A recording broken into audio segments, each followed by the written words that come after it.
Good morning.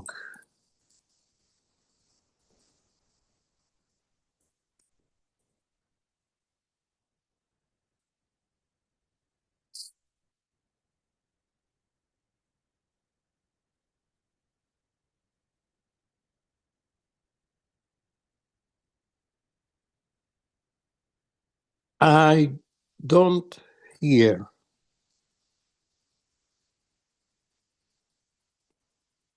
Nobody's talking. Hello, Janusz. Oh, now I'm here. I hear, yes. Good morning. Okay, so But the rabbi was talking and I didn't hear him. I don't think so.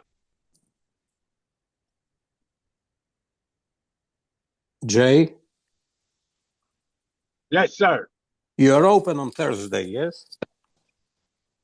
Till through lunchtime anyway. We close at 4 o'clock. Okay, I will move it from Friday to Thursday this week. What a guy. Yes, we'll be busy. Oh yeah. She'll busy. She'll be busy for 3 days, 4 days in a row. All right.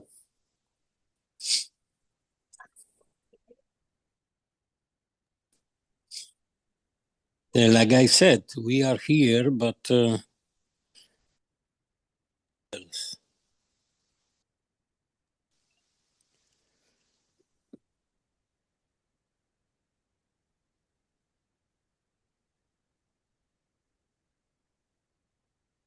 only me and you.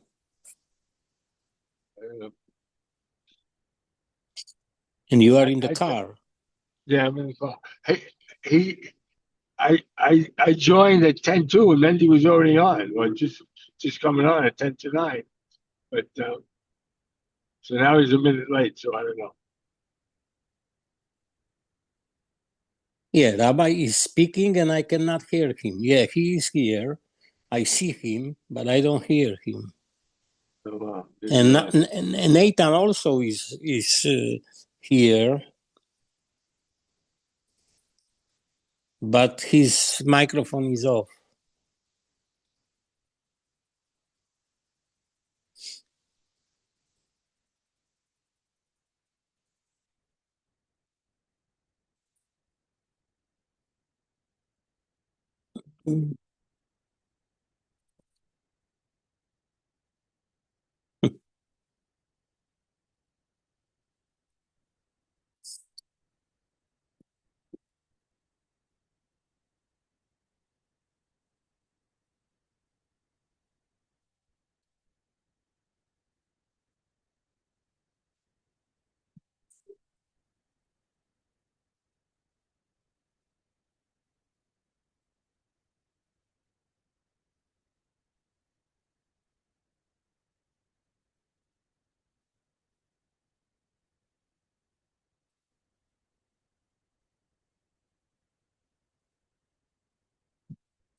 I cannot hear Rabbi.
Guys, can you hear him?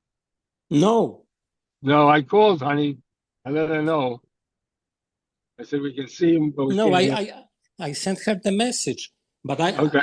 but they can hear us because they just disabled my microphone and your microphone at one moment. Okay.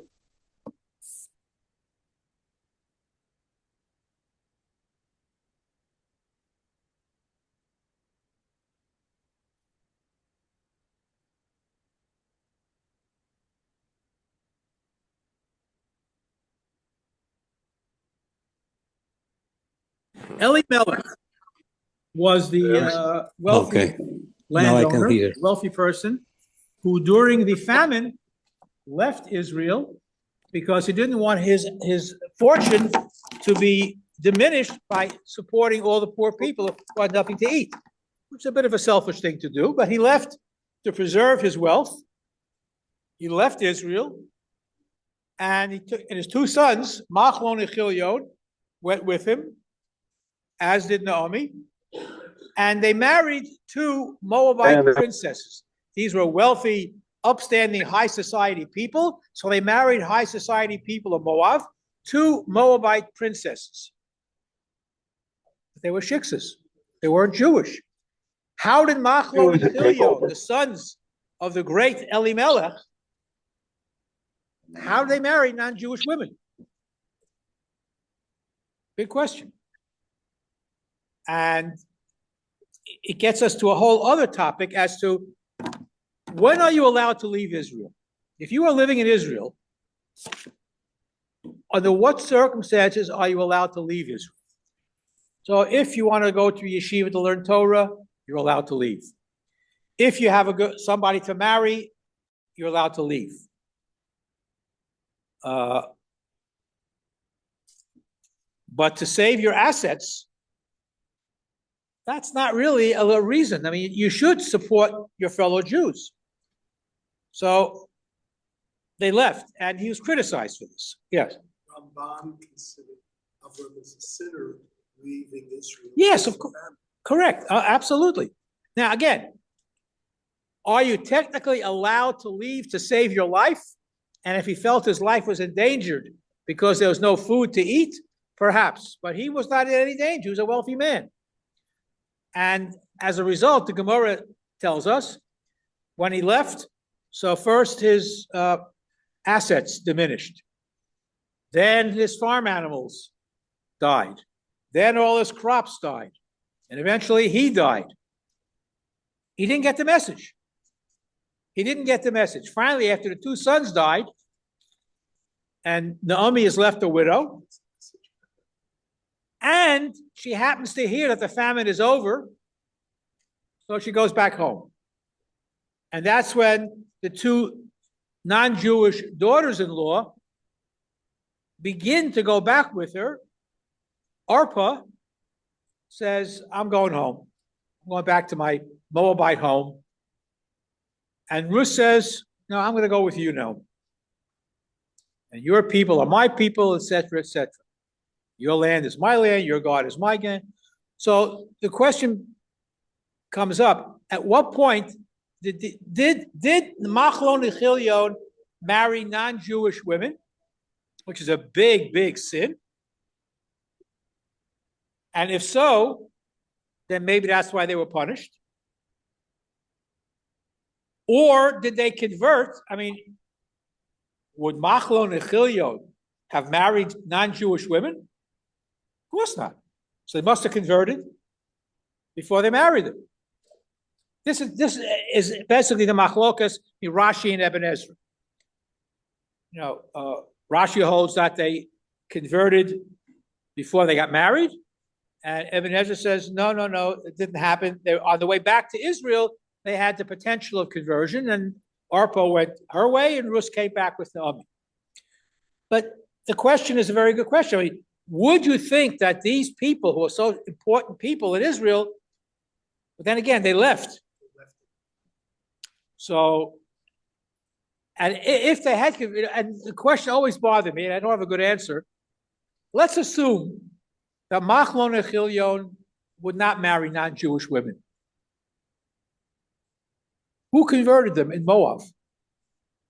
Was there a Bezdin in Moab? Highly unlikely. Do you always require a Bezdin? Can a person self-convert? I mean, I don't have answers to all these questions, but they're fascinating questions. If a person willingly accepts Torah and mitzvos and goes to mikveh, and all these things you have to do. And by the way, many of the halachos of conversion are learned from Megillas Rus.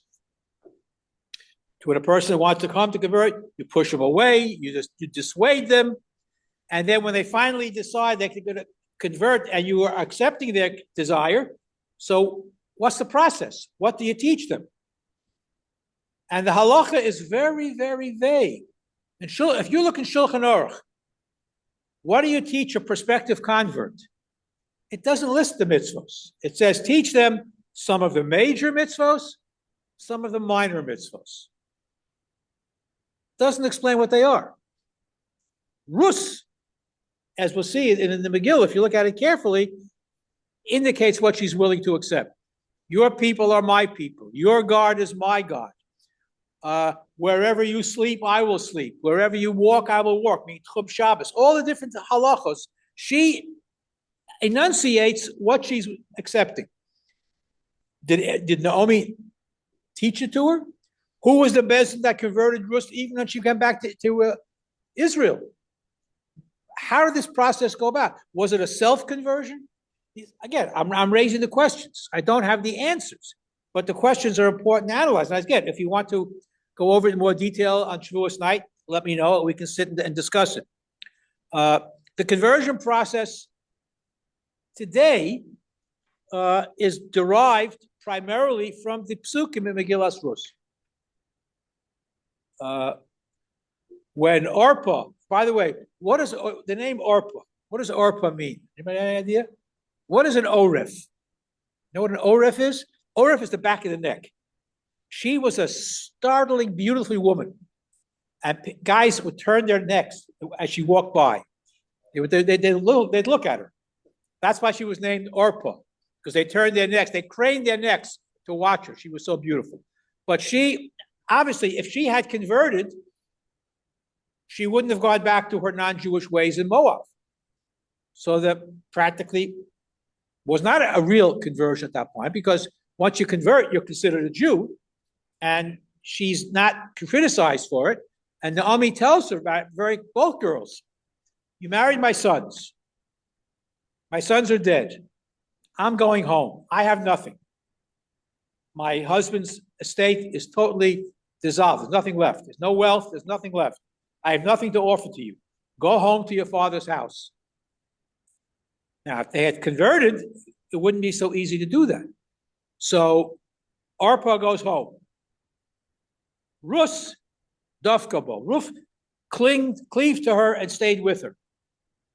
At that point, if you look at the psukim very carefully, Ruth seems to have accepted upon herself many mitzvos. Your God is my God. The laws of Tchum Shabbos, the laws of Gilead, all these halachas. We look at the psukim, she seems to accept. So the conversion at that point takes place on her way back to Eretz Yisrael from Moab. Yeah. So she's trying to discourage them. Well, she just, if you look at the psukim, 3 times she discourages the girls from coming back with her. Go home. There's nothing here for you. Even and she, in very graphic ways, says, even if I could sleep with somebody tonight and get pregnant, you're going to wait till that kid gets old enough for you to marry? Forget it. Go home. I have nothing for you. But the connection between Rus and Naomi was very, very strong. And there was a conversion. There's no question about it.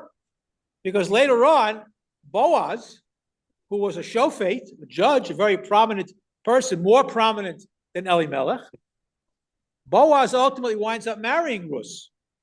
He wouldn't have married her if she hadn't been Jewish. So some type of a conversion did take place. Exactly when, under whose auspices, not clear. It's not mentioned. Yeah. Why would Orpah be punished that Amalek comes to her? Because she passed up an opportunity, perhaps. These are all great questions. Not every question has an answer, but it's important to ask the question. Megillas Rus is full of questions. Again, Rus obviously had, by the way, what is the biggest impediment to Rus becoming Jewish? The biggest impediment is a biblical verse. The Torah says very clearly that no Moabite can join the Jewish nation. No Ammonite and no Moab. Lo Savi, Ammoni, Umoavi, Besol Kalal Yisrael. No, because of the way they treated the Jewish people, when they left Mitzrayim, you're not allowed to marry a Moabite. Well, Rus was a Moabite. So the rabbis, and it's not clear when the rabbis made this drasha, but Moavi velo Moavis. It refers to male Moabites, not female Moabites. So did this happen right before the episode with Rus and Boaz? Or was it a long-standing part of Torah Shabbat Peh? Rabbis are not clear on that. Yeah. These, as I said, there are more questions than answers. David HaMelech comes from Rus. So if Rus was a Moabite and she wasn't allowed to become Jewish, how did David HaMelech emerge from that union? So obviously it refers to only male Moabites cannot become Jewish. Females can. Was that drasha put into place because of Rus? Ex post facto? I'm raising the questions. I don't have the answers. But clearly, now I'll go one step further. Another fascinating question. Fascinating question. And this all comes out of learning Megillas Rus. And when you read it over on the second day of Shavuos, pay attention to it very carefully. When no, I just lost my train of thought now. Oh yeah, I'm getting too old for this. The what was I just talking about? Rus conversion. Rus. I just lost my train of thought. Where was I? Another question. Yeah, another question. Right.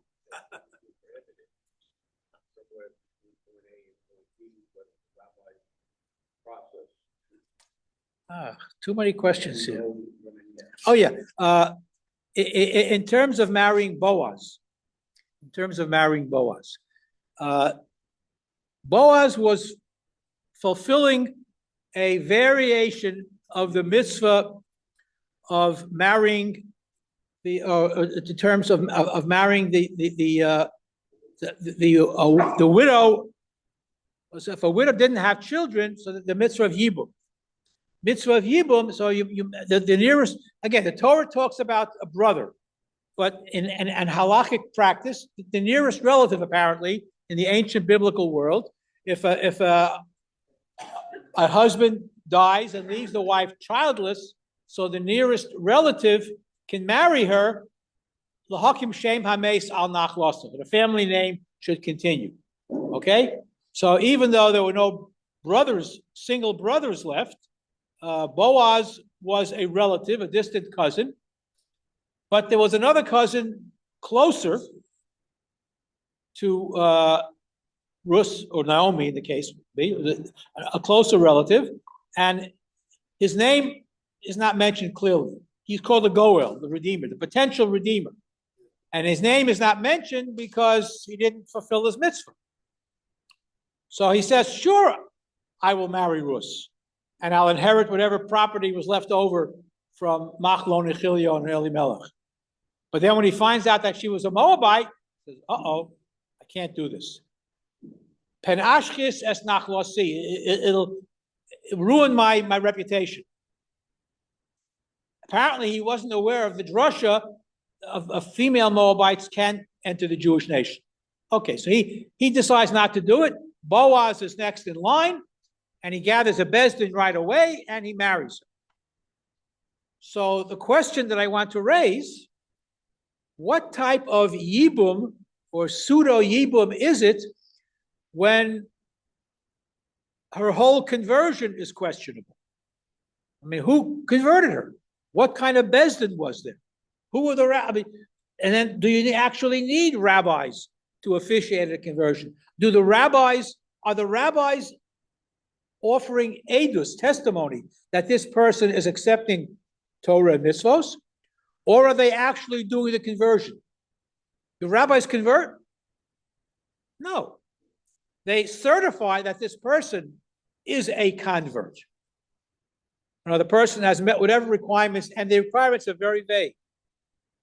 You discourage a person as much as possible, and they finally say, I'm not going to be deterred, I want to be fine. So then you go through whatever process you go through, whatever you want to teach them, whether it's how to read Hebrew, whether it's the basics of Hilchas Shabbos, whether you want to talk about kashrus and Torah Shabbat.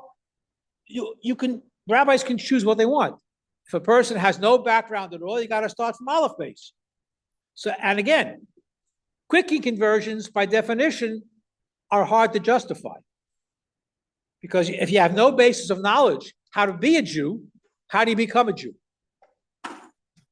Very, very problematic. Conversion has to take a time, a certain amount of time. You read in the papers about, what's her name? Trump's daughter.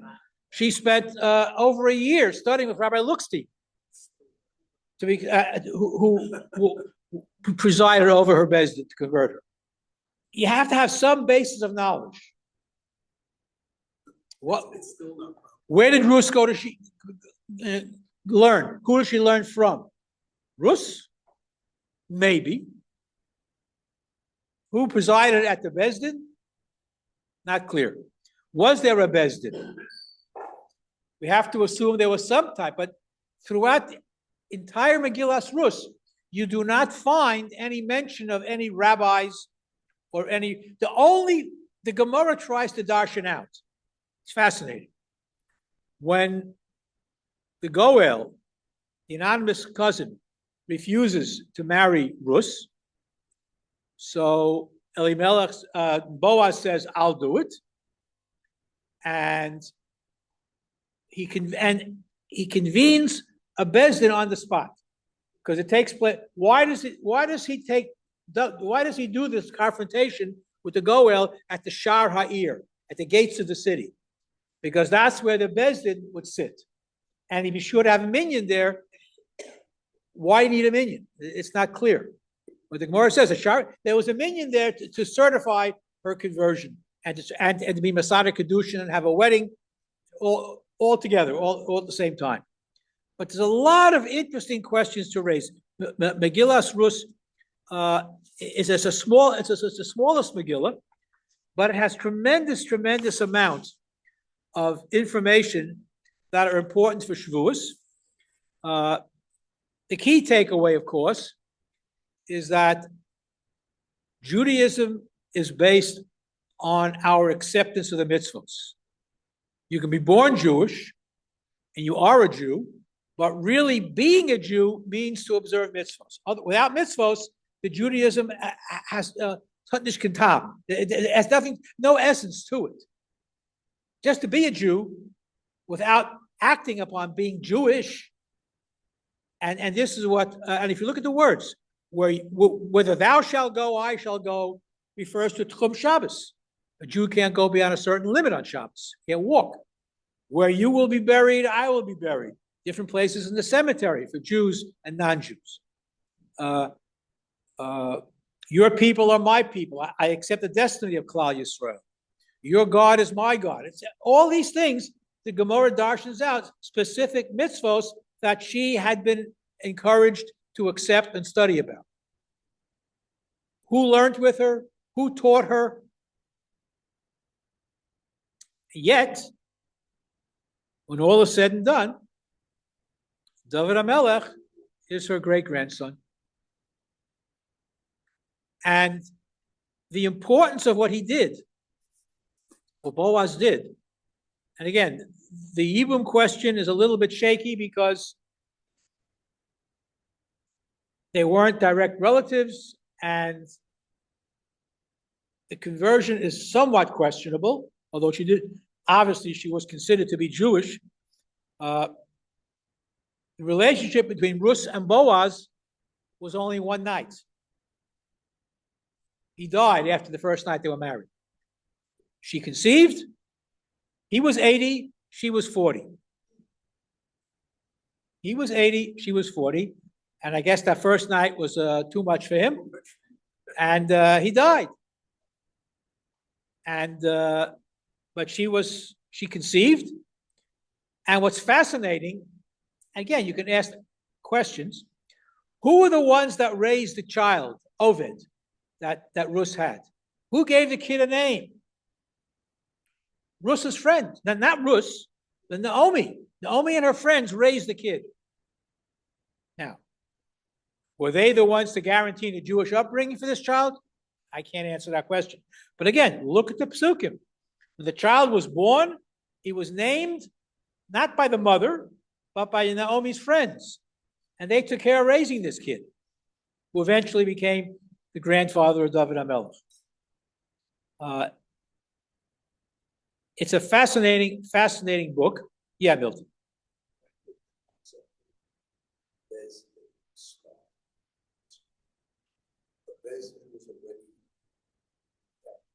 Well, no,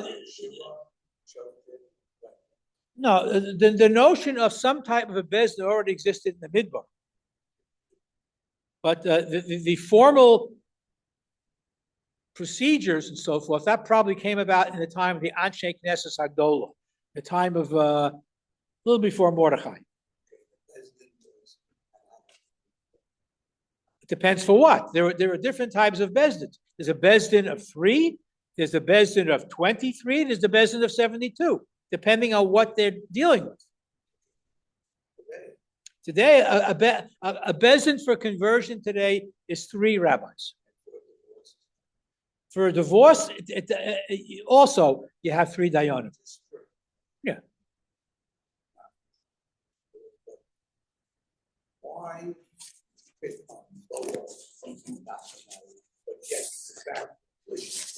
Okay, so the Torah singles out Ammon and Moab because of their lack of hospitality and the way they treated the Jews when they left Mitzrayim. The Torah doesn't say you can't marry all of your enemies, but it picks on these 2 specifically because they were in a position to help the Jewish nation and they refused to. But the words they killed, but they were. Again, good question. It's a good question. And again, the important thing is to ask the question. Look for the answers. I don't always have the answers. Yes. They were our cousins. I can't hear you. They were our cousins. Who? Yeah. Okay. They should know better. These are fascinating. Again, Book of Rus, small Sefer, small Megillah. We read it the second day of Shavuos. But if you want to go over it in detail with the Gemara and the Mefarshim and Rashi and so forth, first night of Shavuos, if you're interested, let me know, and we'll make time to do that starting a little after midnight on the first night of Shavuos. Conversion is the key for the Jewish people, right? And conversion is simply based on not just sharing the destiny of the Jewish people, but also the laws that make us Jewish, the Torah, the mitzvos. And again, the Shulchan Aruch is very vague. You teach them miktsas, some major mitzvos, some minor mitzvos. Does not delineate what those mitzvos are. In my short rabbinic career, I presided at 3 conversions. The first one is fascinating. First one, I was a member of the Bezdin. There was a woman who was pregnant, who was converting. How much she studied, how much she knew, I do not know. I can't vouch for it, but I was only a member of the Bezdin. Fast forward 40 years later, I get a call from some rabbi in Canada who says, this woman has come to me to be Masada Kedushin, and she says she was converted with her mother 40 years ago. I have the conversion certificate, and you're the only living rabbi who's on it. The other 2 had gone, So can you verify this was a legitimate conversion? So obviously she took it seriously. I don't know who she is. I mean, the mother was pregnant at the time. This was the girl that was born from the woman that was converted. But apparently she led some type of a Jewish life. The second one was a 60-year-old woman who was very serious about converting. Her husband and children did not convert with her, but she converted and she became Shomer Shabbos. And the last one, Rabbi Kannerfogel asked me to serve on a Bezdin where he was converting a newborn baby. So again, I don't know what happened to this child. I assume that everything is fine, kosher v'yosher, but those are only 3 times. I do know that the Lubavitcher Rebbe, for one, was very opposed to conversion for whatever reasons. We don't go out to seek converts, but if somebody remains adamant after being pushed away at least 3 times that they want to become part of Klal Yisrael, then we accept them and then we teach them. It's interesting that they're in halacha, and this is something that I always try to teach. There is no such thing as a convert. You are either a candidate for conversion or you're a Jew. Because once the conversion takes place, you're Jewish. And in fact, the halacha says very clearly, you're not allowed to remind the convert that he's a convert. You don't call him a convert. He's a Jew. Once a conversion, he or she converts, then he or she is a Jew. Period. Sof pasuk. So there are a lot of very, very important halachos, all of which come from Megillas Rus. So when you read Megillas Rus on the second day of Shavuos, or if you want to learn about it the first night of Shavuos, all the conversion stuff comes from that, and all the lessons related to that, in terms of not just becoming, accepting mitzvos, but sharing the destiny of Klal Yisrael. That's a very important thing. You tell a convert, the Jews are persecuted and they've been, people have been against them. Why do you want to become it, etc. When Rus became Jewish, she had nothing.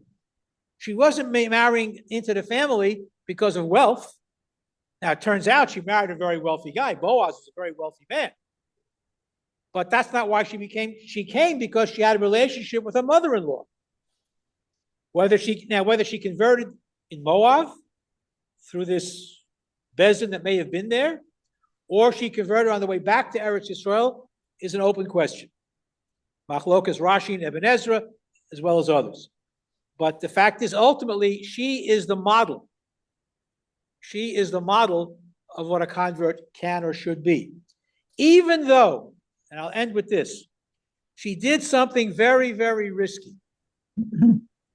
Think about it. They come back to Israel. They are poverty-stricken. They have nothing. Naomi's an old woman. She can't go around doing anything. She sends Rus to go into the fields and pick up whatever scraps she can pick up. After the harvesters pick any couple of grains lying on the ground, she picks up and she brings home, and that's what they eat. Luck has it, she winds up in the field of Boaz, and she harvests more than she can find on the ground because Boaz apparently heard about her treatment and how she took care of her mother-in-law. So he says to his boys, leave her a little extra. And he says to her, if you're thirsty, you come and drink over. I mean, he was very kind to her because he heard about the Gemilas Chesed that she performed. Okay? She goes home. She has a whole skirt full of grain. And what is Naomi's question? Not where did you find the stuff? What did you have to do to get so much food? She was worried that she even compromised. She says, luck would have it, I wound up in the field of Boaz. Boaz, he's a relative. So now the wheels start turning in Rus's mind. Let's make a shidduch. When they came back at the time of the funeral of Boaz's wife. So she knew that Boaz was single. So she plans a deal. Says, you know, harvest time is a time when the owners of the fields sleep in the fields. They're afraid someone's going to come and steal the grain. So she says, take a shower, put on your Shabbos clothes, sneak down to the field, find out where he is sleeping, and then lay down next to him and uncover his blanket. This is what we tell a Jewish girl to do? What kind of shidduch date is that? But she does it. She does it. And Boaz wakes up in the middle of the night. There's a woman sitting next to me. What's going on here? And then she explains her story, and he knew about it, and he said, fine, you're right. I should have done this on my own. But again, there's a lot of questions going on here. How she has to sneak around and change her clothing. People shouldn't see her. This is what you tell your daughter-in-law to do? But she knew Boaz, that he was an honorable man. Yet, what does Boaz tell Ruth? Quick, we'll do the deed. We'll get married. We'll work this out. But please, go home before the sun rises. People shouldn't see you and think something inappropriate took place here. So he was aware, and she was aware. There's a lot of stuff going on here. It's a fascinating book. I hope you'll take the opportunity to learn it more in depth. Question. Wally. Conversion. You said that once someone converts, I'm supposed to remind them of Yes. convert. So I have heard men be called up for an aliyah. Some are just Ben Avraham, but some are Ben Avraham Avinu. Isn't that like an arrow point? Yeah, maybe. I don't. They really shouldn't add the Avinu part. They really should. It's just Ben Avraham. That's all. A lot of people. By the way, it was a fascinating aliyah this morning. The person who got shlishi this morning was Ben Gamliel. You don't hear that name very often. I just noticed that. He was a Gamliel. Nathan, you had a question, or somebody had a question back there? Yes, I did, Wally. Yes. When a person becomes a Jew, Yes. is there anything that he or she cannot do that people who were born Jews can do? Once you're a Jew, you're a Jew. I mean, you obviously you can't be a Kohen or a Levi. Not a Levi Once you are a either? Jew, you can do No, everything. no, I mean, you're, like I said, there's no such thing as a convert. You're either a candidate for conversion or you're a Jew. And once you're a Jew, you're treated like everybody else. I You see. should be anyway. Yeah.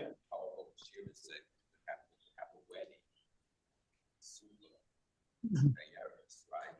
So in the written document it says, they read it, right? Well, that's right back.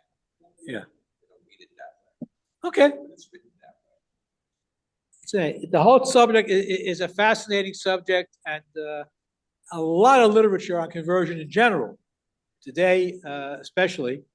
But again, be aware that there are some people who are opposed to conversion, just philosophically. In the minority, I would imagine, but the Lubavitch Rebbe is a pretty heavy voice in that regard, and he was opposed to it. But a lot of interesting questions about the Rebbe you could ask, but not for now. Okay. Yes. God is so open to all Jews. Again, Everybody. Milty raised a very good question. Lubavitch is always open, and why? I'll make the question even stronger. Not only conversion, but adoption is problematic. And he had no children. And people ask, why didn't he adopt or whatever? A lot of interesting, again, there are more questions than answers, or more questions than good answers. Okay, have a great day, everybody. Thank you, Wally. Thank you, Rabbi. Be well. That was good. Thank you. Thank you, Rabbi. Fascinating topic. Anybody lets you know, they want to learn. I'll let you know. You let me know. Will do. Not, it's okay too. Will do.